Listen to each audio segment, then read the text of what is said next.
Good morning, everyone. It's Friday, January 29th. From the San Antonio Express News, my name is Luis Vasquez, and this is your Express Briefing.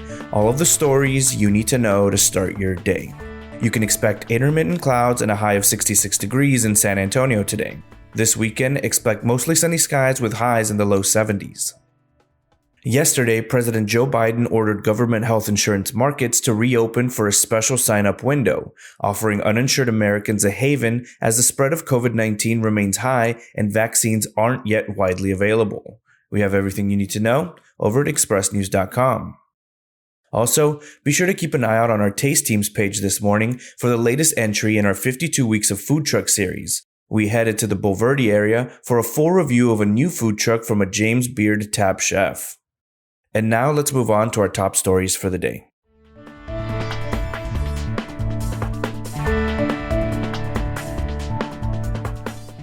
Ivan Ramirez was 7 when he and his mother left Guatemala for the United States in 2014. They fled in fear for their lives, Ivan said. Criminals had tried to extort money from his mother, Hilda, threatened to kill them both if she didn't comply.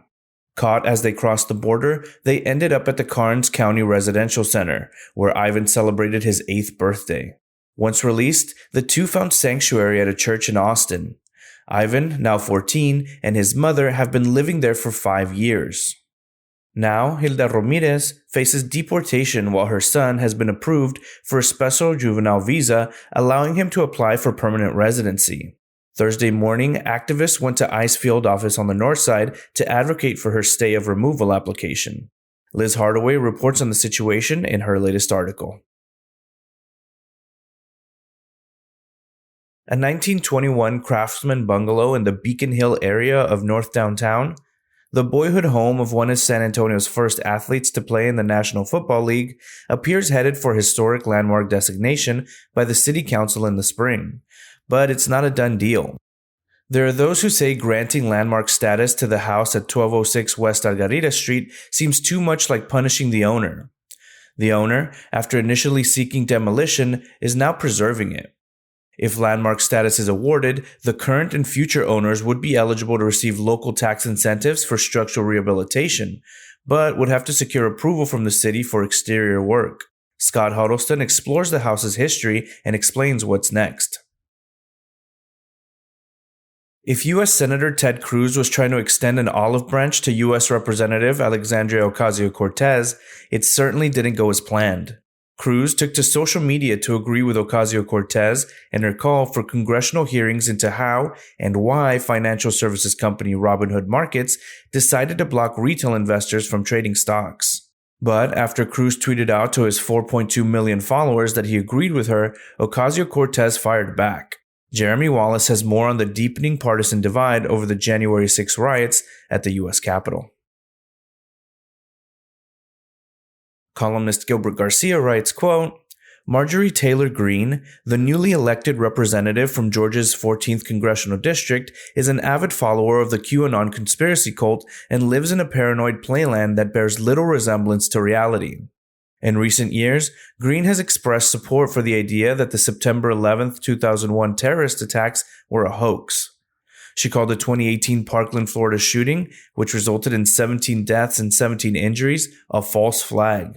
For her reckless assault on the truth, Greene's party has rewarded her with a seat on the House Education and Labor Committee, Garcia writes.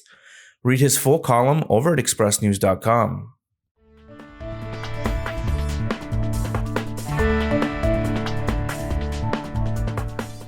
There's no easy answer as to why people aren't getting vaccinated faster. There isn't enough vaccine, but exactly why is that the case? We answer your questions about the coronavirus vaccine supply and distribution over at expressnews.com. We also have a dashboard monitoring how much of the state has been vaccinated and another dashboard where we're tracking San Antonio's COVID-19 case counts, hospitalizations, positivity rate, and more. Next up are your need-to-know headlines. You can find all of these headlines and more inside of your Express News subscription.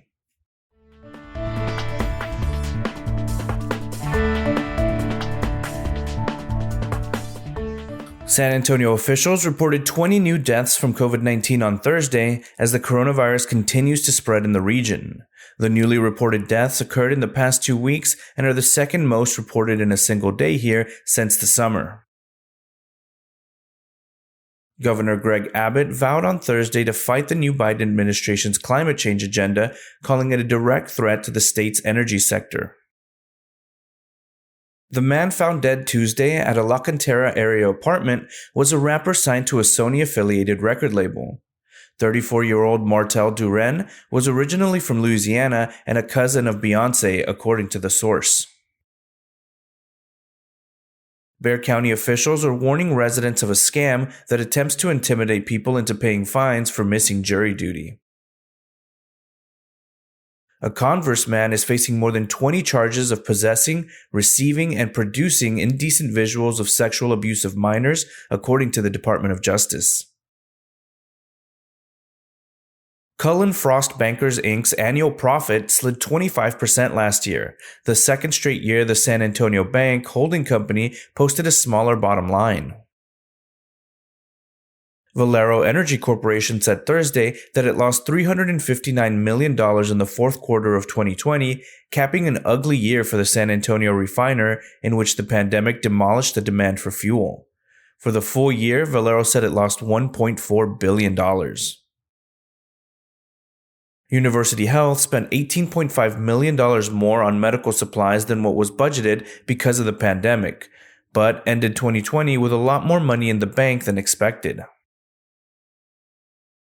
The Texas Education Agency agreed to pay up to $15 million for 2 years of access to a digital platform for dyslexic students that will not be ready for widespread use until February or March. Texas health officials announced Thursday that will begin requiring healthcare providers to report race and ethnicity data for COVID-19 vaccine recipients. The announcement follows criticism of the state's demographic data, which is missing race and ethnicity information for nearly half of the 1.7 million Texans who have received at least one shot so far. Spurs coach Greg Popovich has received his COVID-19 vaccine and is encouraging others to do the same in a new NBA-produced public service announcement. San Antonio-based Army North's medical teams are headed to help hospitals in Abilene, Lufkin, and Eagle Pass, marking the fourth time the Defense Department has deployed troops to support hospitals in the Lone Star State. While violent crime is horrifying and grabs our attention, the reality is our criminal justice system is swamped with people accused of nonviolent offenses, the Express News editorial board writes. Read their latest editorial. Abbott notes the need, yet does nothing on bail reform. Soft tissue injuries didn't go away during the coronavirus pandemic. On the contrary, plenty of evidence suggests they become more common for athletes who were thrown off their usual strength and conditioning routine. Mike Finger explains what it means for the Spurs in his latest article.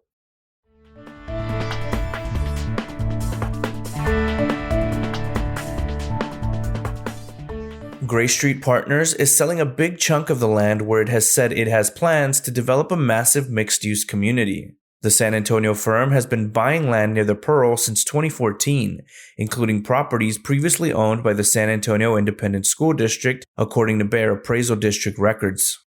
Last fall, a Gray Street executive said the firm was working with Houston-based Midway on turning about 20 acres across Broadway into a 1.6 million square foot community with multifamily housing, retail and hospitality space, offices, and outdoor plazas. Read more about the timeline for the Broadway East development in this week's Skyline column.